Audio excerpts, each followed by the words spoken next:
আমাদের বিশ্ববিদ্যালয়ের একজন শিক্ষার্থীকে পদার্থ বিজ্ঞান বিভাগের আসিফ সৈকতকে ধরে নিয়ে আসা হচ্ছে দুপুরে বঙ্গবন্ধুর ভাষণ বাজানোর জন্য।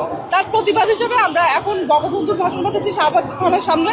যতদিন না পর্যন্ত তাকে মুক্তি দেওয়া হবে ততদিনই ভাষণ বাজবে। কয়জনকে ধরা হয়েছে?